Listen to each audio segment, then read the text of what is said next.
Tonight, much of the world continues to watch and wait and worry about what happens next in Ukraine. Putin's every move scrutinized. In Mother Russia, Putin's power remains absolute. Hurrah! If we talk about Putin's strategic goals, actually it's only one, and it's very simple, as for every dictator, is to stay in power forever. Garry Kasparov, once the greatest chess player in the world, fled Russia in 2013, fearing retribution after criticizing Putin. Putin's Russia is not a classical dictatorship because it has no ideology. It's more like a mafia state. The modern-day czar has been in power unopposed since 1999, even altering constitutional term limits to allow him to run again in 2024. Many Russians actually like the fact that he kind of shows to the West he's not a rug under the Western feet.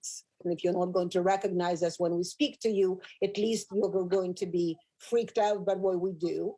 Nina Khrushcheva is the great-granddaughter of Nikita Khrushchev, a former strongman who led the Soviet Union during its glory days.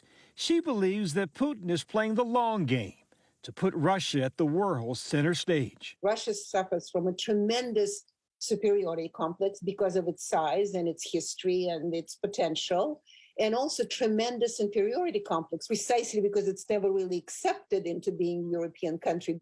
Putin's persona as a strong, stern leader, fueled by flamboyant photo ops prior to the pandemic and the brutal crushing of his opponents. Born in St. Petersburg in 1952, Putin was the third son and the only one to survive. He was from a modest background, and he wasn't a particularly great student, but he was interested in history, and he was very enamored with a lot of KGB-related films. In the 70s, he turned that fascination into a career, joining the KGB, the Soviet Union's secret police, becoming a mid-level spy.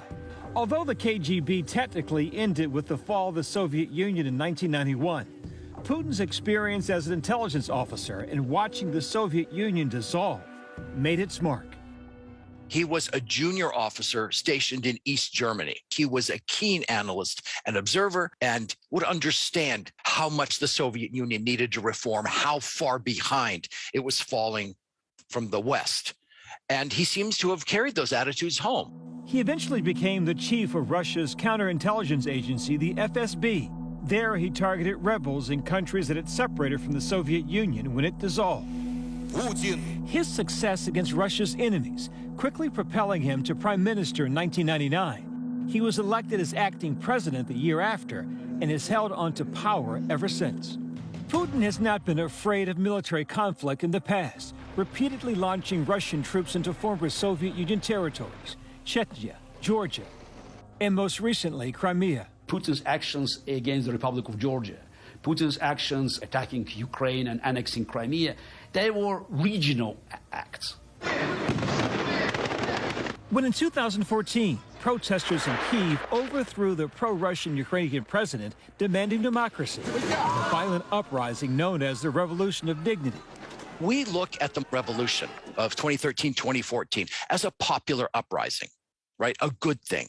But it also was a coup d'etat. It was protesters occupying the capital, paralyzing the government, and eventually toppling a legitimately elected president. There is a January 6th kind of anger and obsession, not just Putin, but many Russians and many Russians living in eastern Ukraine see the governments that followed as illegitimate. In response, Putin swiftly invaded and annexed the peninsula on Ukraine's southern front. Even when he's rattling sabers, he's doing it in a calculated fashion to garner domestic support and get the best possible concessions, the best possible future environment for Russia's security that he possibly can.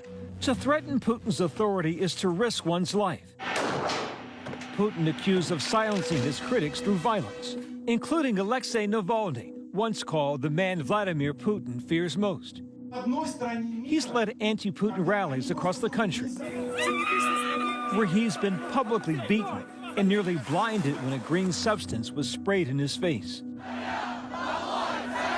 Navalny continued to be an outspoken critic of Putin until 2 years ago, when he was poisoned, exposed to the deadly nerve agent Novichok, which was developed as part of a secret Soviet chemical weapons program.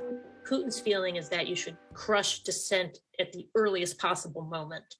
So he is very sensitive to people who might be rivals. There have been poisonings in the UK. Navalny, when he started to develop his own domestic political persona, gets poisoned. It's a consistent pattern. Navalny was evacuated to Germany, eventually recovering there, but was arrested on arrival after returning to Russia just over a year ago and still awaits trial in jail. Navalny's case essentially killed all the opposition because very few demonstrations happen. It's dead. Essentially, opposition is dead. The absolute ruler now escalating tensions to a boiling point with the West and rolling the dice with this place in history. Putin's legacy to date is one of strengthening Russia and regaining respect in the world and mostly improving the economy.